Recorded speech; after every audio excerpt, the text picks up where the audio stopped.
Good morning, dear sisters and brothers, and respected elders. On this very special day, 24th of July, 98th birth anniversary of Pujya Chariji Maharaj, we turn inward in his remembrance and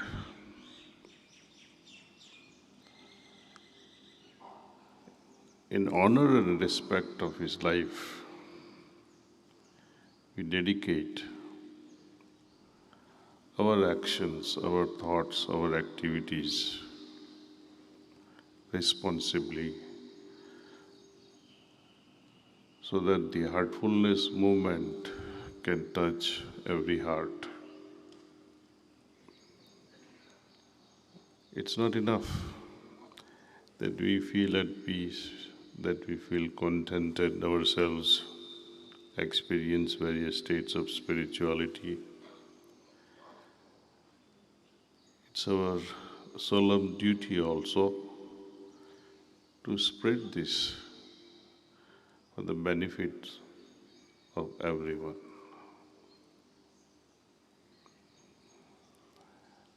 Most of the time I receive letters from Abhyasis, especially mothers and some fathers, concerned over their children, concerned over their husbands' behaviors, and unfortunately some sisters being complained by their husbands.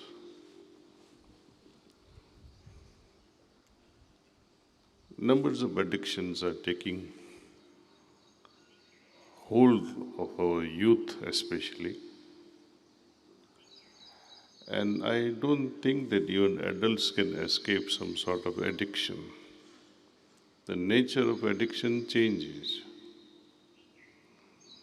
Youth today has multi-level addiction, starting with digital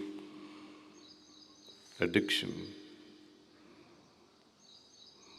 games addiction, sensuous addiction, drug addiction, and sattvic addictions like meditation all the time or worshipping deities in temples all the time. These are also kinds of addictions.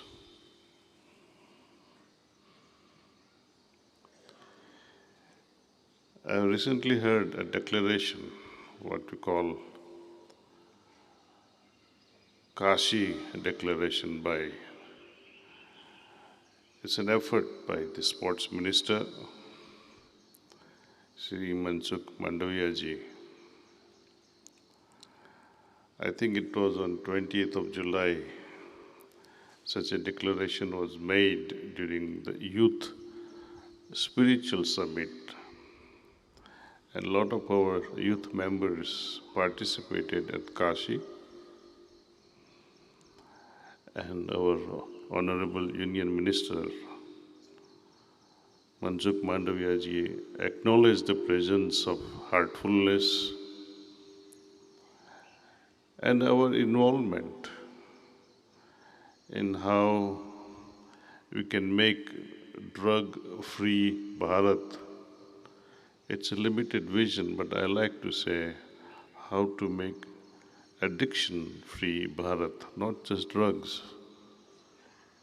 but anything and everything that takes away from our main goal of human life, the spirituality.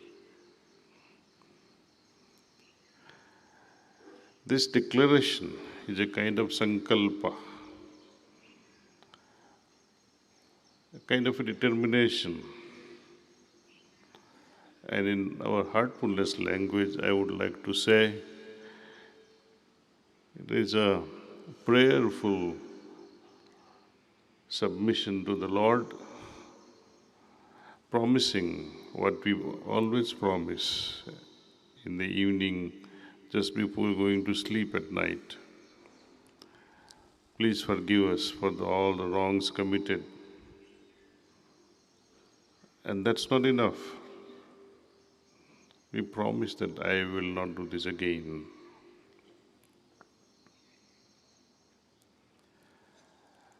We, the members of Heartfulness, are fully committed to this cause going forward. Let our members, all our satsangis, take this movement, this Kashi declaration as well, and pledge it in every space that we visit, villages, corporates, various communities, universities, schools, and just don't stop there. Identify the locations where from all this drug distribution happens. We don't have to take up a fight, but at least inform some authorities so they can take the actions. No point witnessing the bad going on in the society and expect prayers to change things. No, Babuji says prayer is the last resort. Offering prayers to gods, it's okay, but that should become our last resort when we have tried everything else and everything fails. So this pledge should be that I solemnly pledge to stay away from drugs and also work towards creating a drug-free society. That's all. I would also like all our organizers, regional coordinators and zonal coordinators, center coordinators, and whoever are participating in this active movement of heartfulness to encourage youth. Regularly we have youth seminars, and more youth are participating, which is a great sign actually. They are very honest, they are very dedicated, but sometimes they shy away because of the idealistic behavior, so-called, of the elders. We have to work together, encourage youth, ask them to participate in regular satsangs, group satsangs, invite them for individual sittings. Let there be more and more activities at youth level. Give them responsibilities. Bring them in batches at Kanha so that we can interact with them.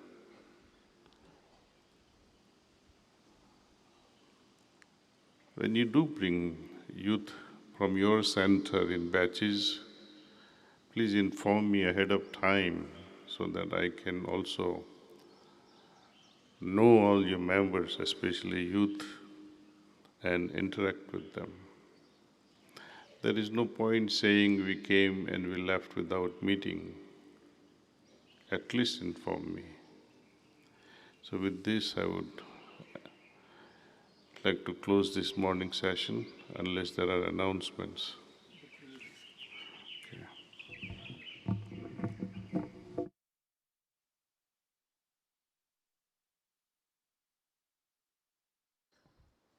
Thank you, Daaji. We have a few publications being released today on the auspicious occasion of the 98th birth anniversary of Pujya Chariji Maharaj. First, we are very happy to release the Bhandara message from Revered Daaji on this auspicious occasion. The title of the message is Being Identical with Nature.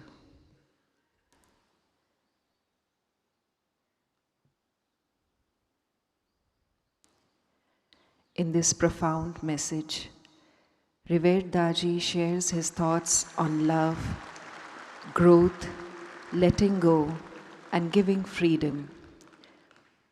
Let us all pick up our copy of this message while we are here from Books and More. And this message is also available to read online in multiple languages on the Heartfulness app, where we can read, download, and also share this profound message with all those who we know. The next publication release for today is the Timeless Tales from the Vedas and Upanishads. This is a comic adaptation of Daaji's bestseller, and in its unique style, it blends ancient wisdom from the scriptures with the joy of a good story well told. Daaji's retelling of the ancient lore, complemented by the stunning artwork on these pages, makes the wisdom of the ancient texts accessible to all age groups. The next release is The Heartfulness Way, today being released in the languages Assamese and Zulu. This makes the profound wisdom and guidance of Revered Daaji accessible to all our brothers and sisters from the Assamese-speaking states.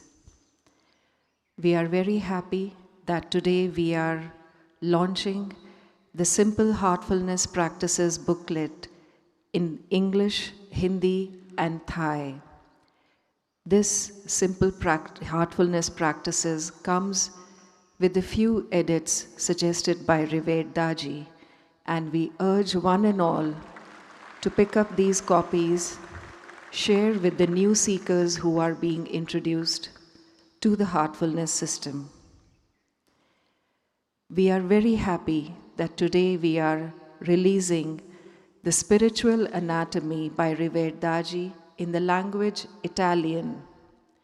This brings Daaji's insights and guidance to our brothers and sisters from Italy and Italian-speaking states.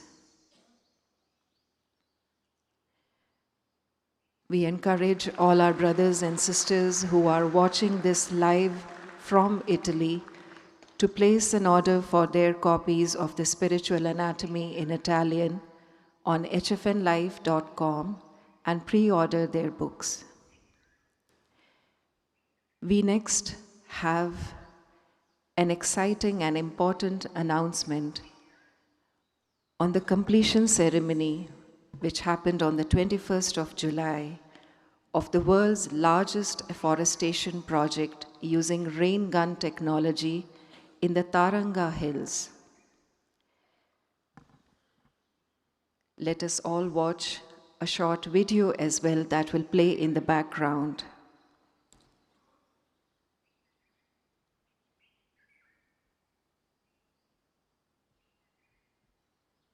This eco-restoration initiative at the Taranga Hills has happened with the inspiration from Honorable Prime Minister of India, Shri Narendra Modi ji, and was guided by the vision of Revered Daaji. Forests by Heartfulness has implemented this afforestation project in a phased manner, covering about 400 hectares of degraded forest land.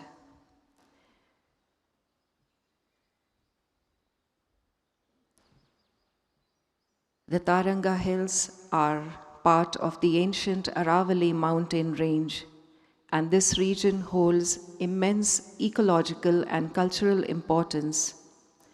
The Taranga Hill forests are home to a diverse range of wildlife and a number of vulnerable species.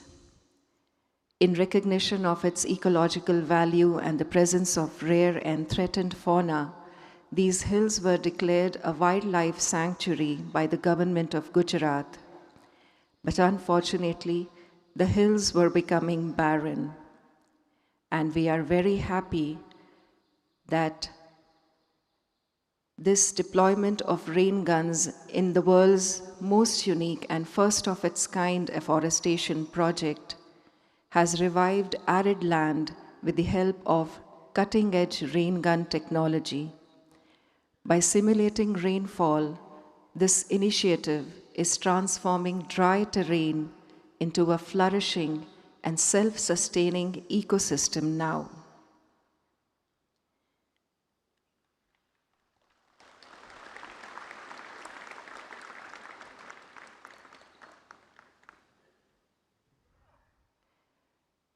At Heartfulness, growing a tree is not just about planting a seed.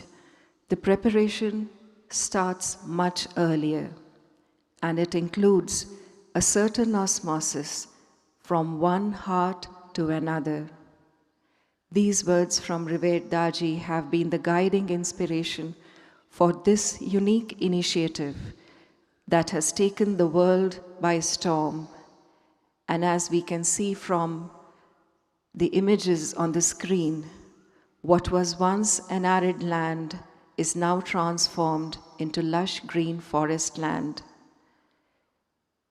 Revered Daaji's vision has been to have many more Kanha Shanti Vanams across the world.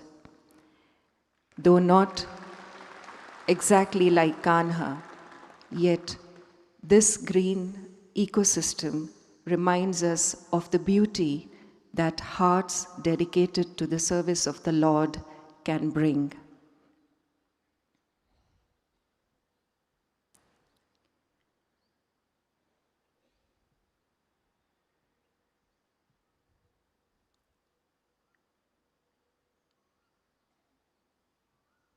Building on the achievements of this project, the next projects will focus on extending the restoration efforts to adjacent forest tracts and degraded common lands. The Taranga Hill model demonstrates a strong potential for replication in arid and semi-arid regions, particularly across degraded forest lands in Gujarat and Rajasthan.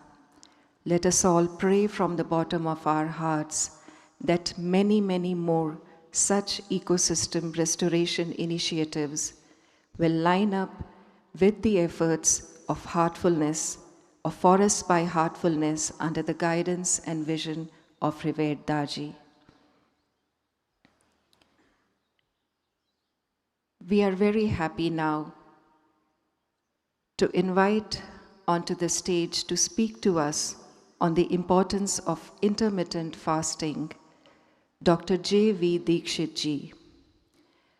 Dr. Jagannath Dikshit Ji is presently working as a professor in the Department of Community Medicine at BJ Government Medical College, Pune. With a vast teaching experience of more than 33 years in various medical colleges, he has received 3 national and 5 state-level awards for his commendable contribution in the field of health education. In his career spanning a few decades, he has worked as a consultant for World Health Organization as well as UNICEF.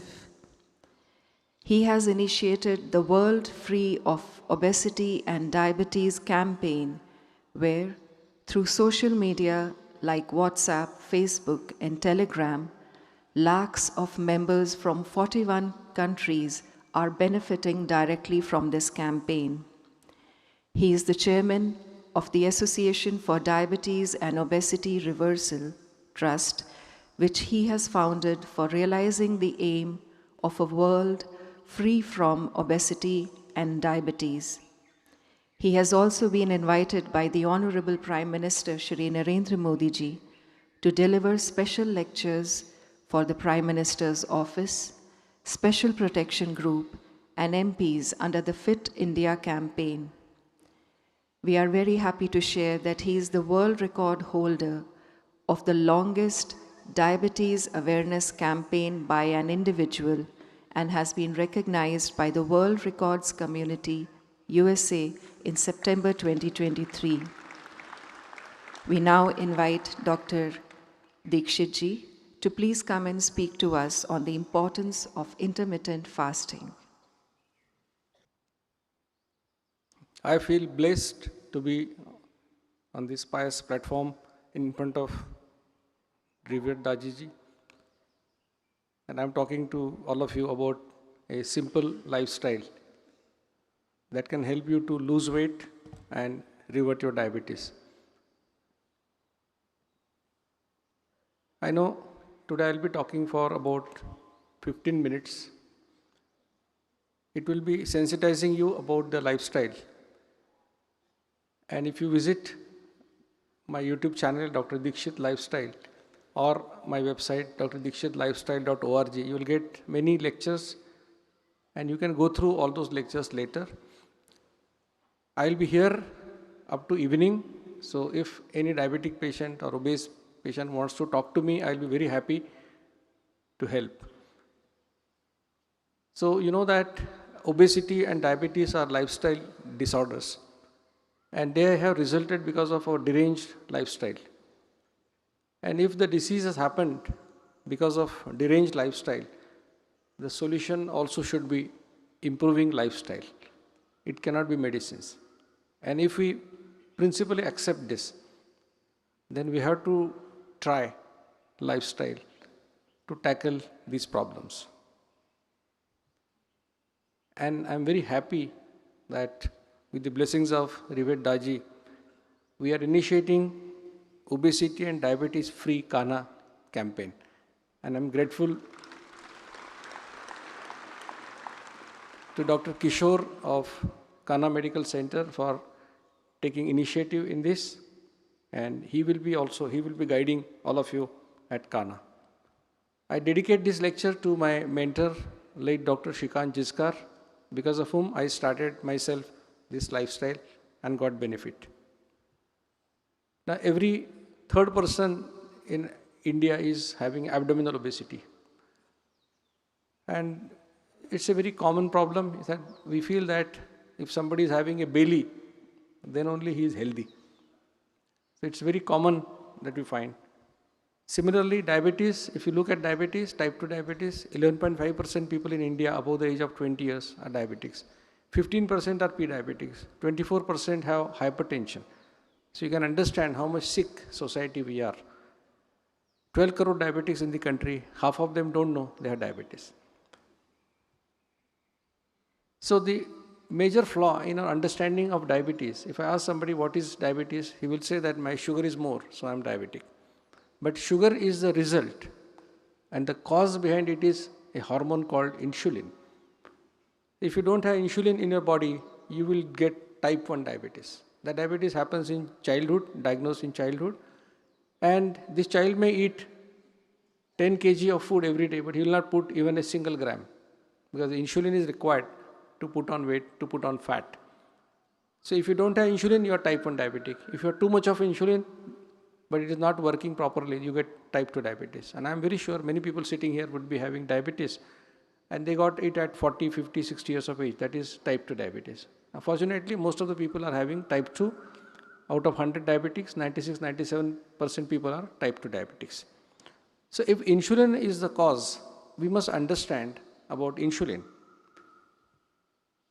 And there is a term called hyperinsulinemia, that means raised level of insulin. Our pancreas, there is a gland called pancreas in our body, and the beta cells of pancreas produce insulin.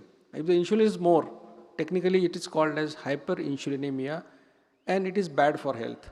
It will cause weight gain, it will cause fat deposition, it will cause increased blood pressure, it will increase your bad cholesterol, it will increase chance of getting heart attacks, it will cause insulin resistance, it will cause PCOD, PCOS in women, resulting into infertility.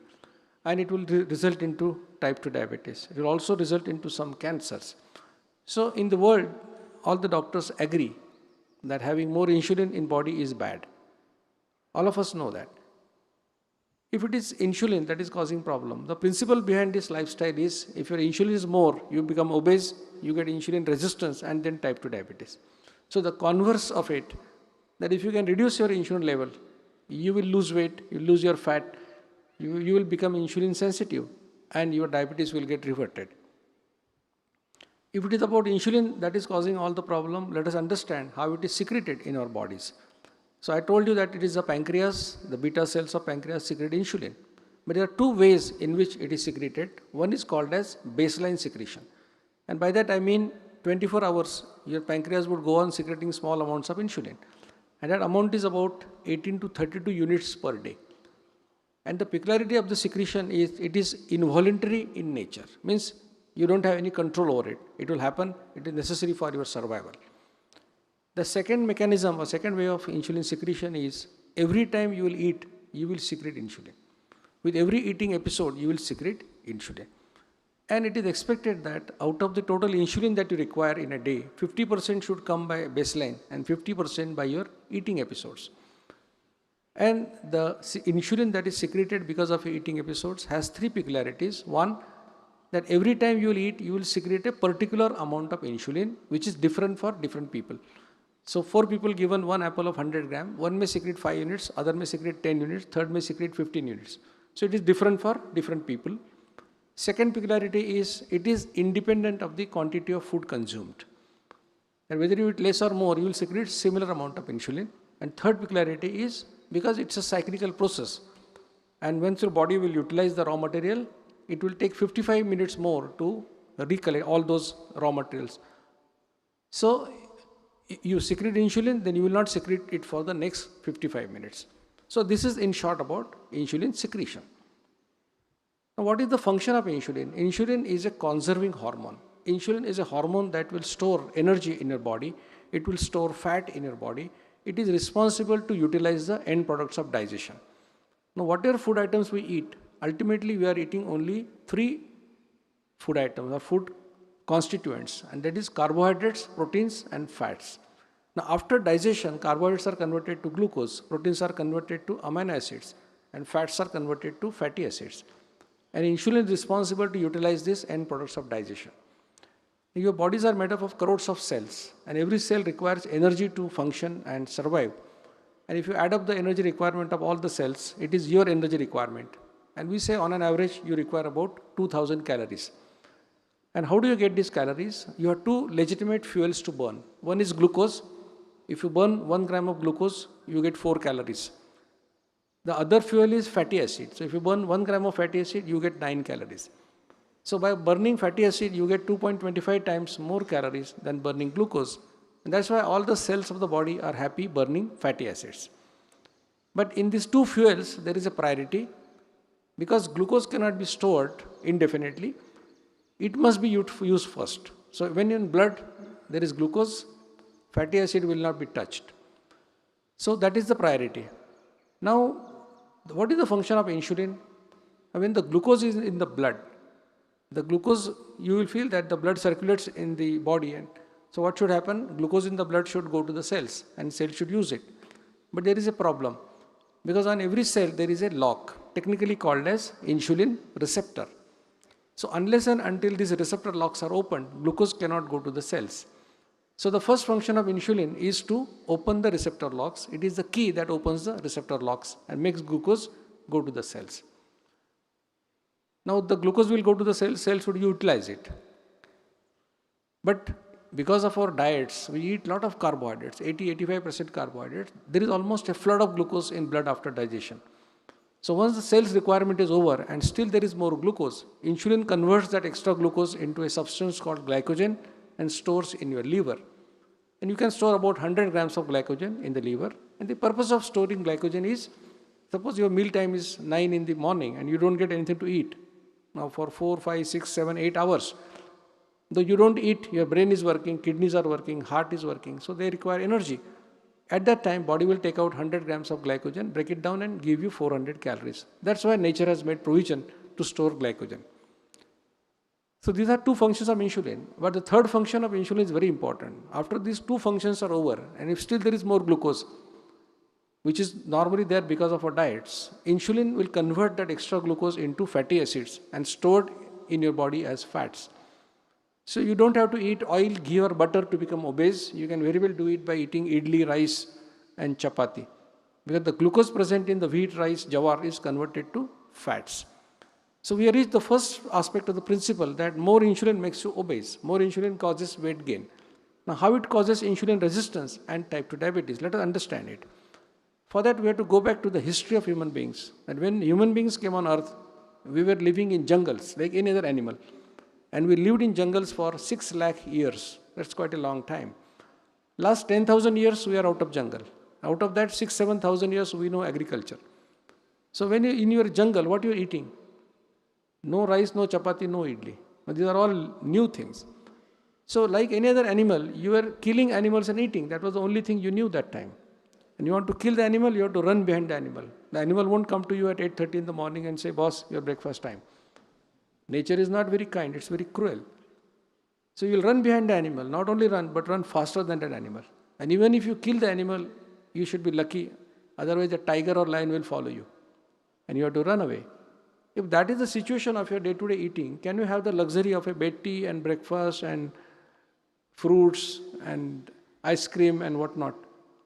Impossible. It is difficult to get food. If you get it today, next time you are not aware when you will get it again. It may be 15, 20, 30 days later. Sometimes you may not get it, you will die. That was the reality of life. So our physiological cycle was feasting and fasting. Whenever you get food to eat, eat as much as possible. You require 2000 calories, take 4000 calories. Insulin will convert that extra 2000 calories into fats and store in the body. And when you don't get anything to eat, burn that fat. That's how our cycle continued. So our cells and bodies are designed for starvation and not for overeating. So if you look at today, people dying because of starvation, you find 100 times more people who die because of overeating and eating wrong food. So for cells, insulin is a guest because it comes when you eat and you don't know when you will get that opportunity to eat. So if the guest doesn't behave like a guest, now in our day-to-day life, from morning till night, people go on eating. And with every eating episode, whether it is a cup of tea with sugar, or it is an apple, or it is 2 chapatis and rice and vegetable, you secrete similar amounts of insulin. So without your knowledge, suppose you are secreting 5 units of insulin every time you eat, and you eat 15 times in a day, you are secreting 75 units of insulin. And you require only 18 to 32 units. So this extra insulin has no moksha. It will irritate the cells. So the cells will try to protect themselves from this extra insulin. They change their shape. In simple language, the insulin receptor also changes shape. The lock gets damaged. And so the insulin key now cannot work.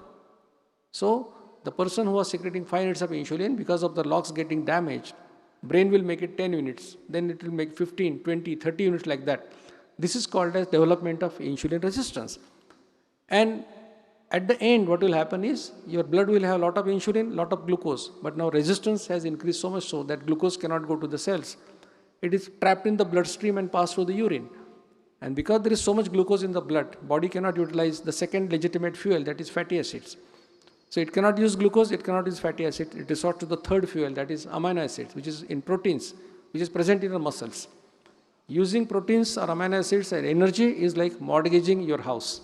Nobody will do it happily. It is out of compulsion. So you lose weight, you lose muscles, you go to the doctor, and then your fasting sugar is 300, post-lunch is 400, HbA1c is 8, 9, 10, and then we label you as type 2 diabetes. So what you understood, that weight gain, insulin resistance and type 2 diabetes are the milestones on the same highway. And the trigger behind all this is raised level of insulin. Now once we know that it is the raised level of insulin that is causing all the problems, then the simple solution would be reduce your insulin level. And now you know how it is secreted. Can you do anything about the baseline secretion? You cannot do anything about it because it is involuntary. But can you do something about your eating episodes? It is in your hands. So what you will do from tomorrow? Eat less or eat less times? I am sure you will eat less times. Then it's very easy to understand the lifestyle. What is the advice in the lifestyle? First advice, eat twice when you are really hungry. It can be any 2 times, there can be any gap between the 2 meals. Finish your meal in 55 minutes. I am not telling you to eat for 55 minutes, but you have to finish within 55 minutes. Reduce carbohydrates, increase proteins in your diet. I will giving you a food sequence, and if you follow that, you will get it enough. And very important, even if you are a non-diabetic, avoid sugars and sweets as much as possible. If you are a diabetic, completely stop it. This advice about diet. With that, you have to go for exercise, walk 4.5 kilometers. or cycle 12 to 15 kilometers, or do Surya Namaskar 45 at a stretch. So this is the simple lifestyle which will help you. This lifestyle is not to be followed by children below 18 years of age, pregnant and lactating mothers till the baby is 9 months old, and patients of type 1 diabetes. Type 2 diabetics should definitely follow. You have to follow the protocol. You have to meet Dr. Kishore, or you can meet me. And if you follow the protocol, I can guarantee you, all the diabetics who are sitting here, if you follow what my advice, in the next year, I will stop medicines in at least 50% of all the diabetics.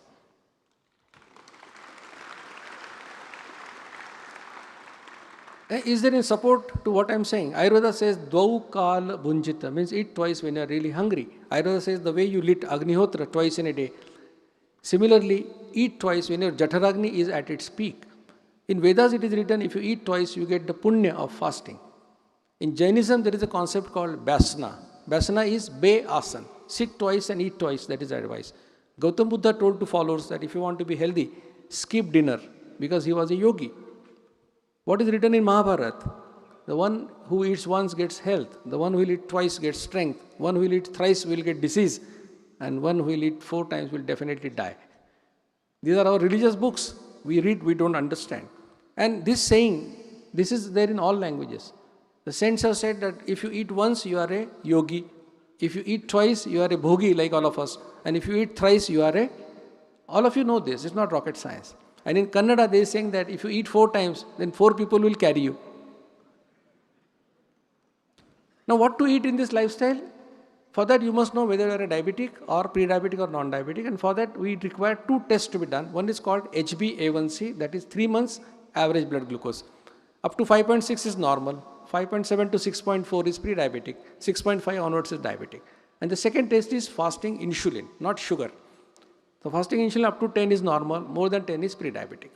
So in that context, if you are a non-diabetic, you can start your meal with nuts, fruits, dry fruits, or sweet dish. The sweet dish is bad. You can take it once in a while because you are a non-diabetic. Followed by a bowl of salad. It means if you cut a medium-sized cucumber and tomato, that much amount of salad you should eat. Then you can eat a bowl of sprouts. And if you are taking non-veg, you can take 2 boiled eggs. And then after that, you can eat all food items that you get to eat. You can have enough food. No need to starve yourself. If you are a pre-diabetic diabetic, start your meal with 4 almonds and 4 walnuts or a half fistful of groundnuts. Soak it overnight and start with that. Followed by a bowl of salad like the non-diabetic. But you cannot take carrot and beet, that increases blood sugar. Then you take bowl of sprout. Then you take all other food items that you want to eat. But no fruits and no sweets for diabetics and pre-diabetics. And sweet, I mean sugar, jaggery, honey and sugar substitutes. Now, if you are hungry in between 2 meals, if you are a non-diabetic, what you can take? You can take water, you can take thin homemade buttermilk, take 2 spoons of curd and make 200 ml of buttermilk. You can also take plain green tea, black coffee without any flavor. You can even take coffee or tea with 25% milk. Do not add sugar, jaggery, honey or sugar substitute that. These items you can take as many times as you want, as much as you want, no restriction. Even you can drink tender coconut water once in a day. Don't eat the pulp in your meal time. You can even take 1 tomato in a day. Understand, best is water. If you are a pre-diabetic and diabetic, you can take only water, thin homemade buttermilk and plain green tea, black coffee without any flavor, without adding sugar, jaggery, honey and sugar substitutes. So other 3 items, tea, coffee with 25% milk, tender coconut water once in a day and tomato once in a day are not allowed for pre-diabetics and diabetics. Now if you follow the lifestyle, you will get 4 objective improvements. Objective means you can demonstrate it. So you will lose weight, how much? You will lose about 6.8 kg in 6 months. You lose your belly, about 1.5 inches in 6 months. Your HbA1c will go down and your fasting insulin will go down. So out of 100 years of your life, give me 3 months. Tomorrow measure all these parameters, follow what I said for 3 months. Again measure the parameters. If you really get all the benefit that I am saying, trust your own experience and make it a lifestyle. This campaign started in 2013. What we learned? We learned that diabetes in the country is underdiagnosed because mostly we do it with blood sugars. And diabetes is over-treated because it's a lifestyle disorder. And if you recollect your experience when you diagnosed to have diabetes, I'm very sure you have started medicine the same day when you diagnosed to have diabetes. All guidelines say that follow lifestyle for 3 months. But the lifestyle that is suggested today is small frequent meals and exercise, and the small frequent meals have spoiled the world. So if you reduce your eating frequency, you will benefit. If you start the medicine late, you have better chance of diabetes reversal. If your blood sugar goes down, it's a good sign that we have to reduce your medicines. Weight loss is not prerequisite to improve your diabetes. There are many success stories, many examples. I will not go into details of that. What success we got in the campaign, we reached 43 countries with lakhs of followers. And we run 25 diabetes reversal counseling centers in India. One of them at Surat, Madgaon, Belgaon, and others are in Maharashtra. This campaign is absolutely free of cost. We don't take a single rupee from any of the patients. This was December 2019 when Modi ji invited me for those lectures, and we met. And he gave me almost 15 minutes, and I offered the books. And these books, Effortless Weight Loss and others, would be there available soon in the bookstore of Kanha. So he watched it, and after 5 months, the journalist asked him, the news came in Dainik Bhaskar, and they asked Modi ji, what is your diet plan? And the answer given was, the heading of the news is, PM Modi ka diet plan, दिन में 2 बार भोजन, हर बार 55 minute में पूरा करते हैं खाना. So possibly the Prime Minister also follows this lifestyle. So these are the books which are there, which you will be getting soon in the bookstore.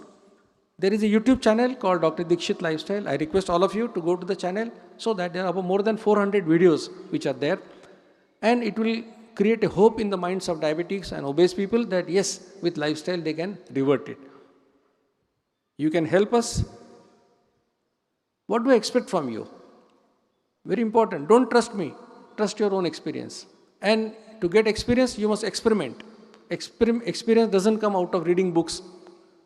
The same with heartfulness meditation. That unless and until you do it, you test it, you cannot understand. So do it. And if you get the benefit, make it a lifestyle. Why I am telling all this? I am traveling 250 kilometers on an average for last 10 years. We are talking about this. Why I am doing all this? Because I know I have something that helps people of this country.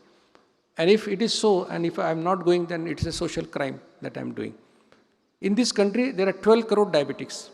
Half of them don't know they are diabetes. 50% of amputation legs happen on diabetics. 50% people losing eyesight is because of diabetes.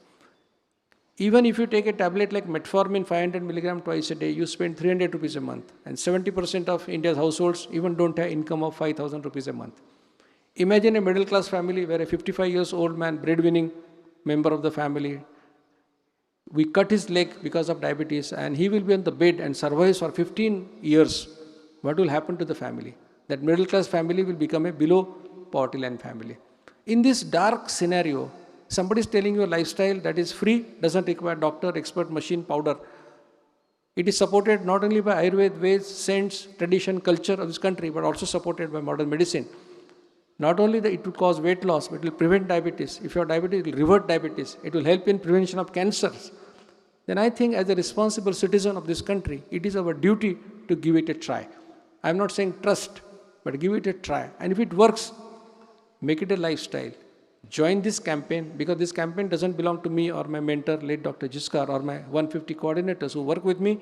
It is a campaign of all of us, because we want to lead a life full of health without medicines.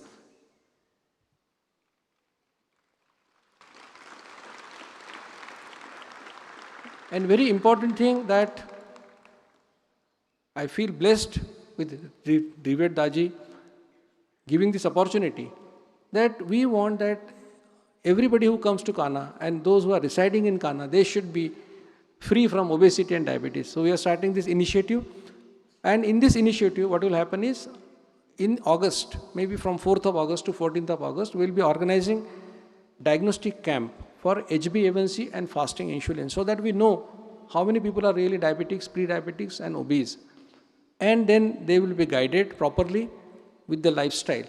And Dr. Kishore and his team will be monitoring all of them, so that after 3 to 6 months, we should be able to say that yes, there were so many people having diabetic and now we have stopped their medicines. And this experiment that will happen here can be replicated, can be upscaled at various other centers also. And I am very happy that this center has taken this initiative. I am very grateful to all of you. So Thank you so much for your patient listening. I have taken more time. Sorry for that. Thank you.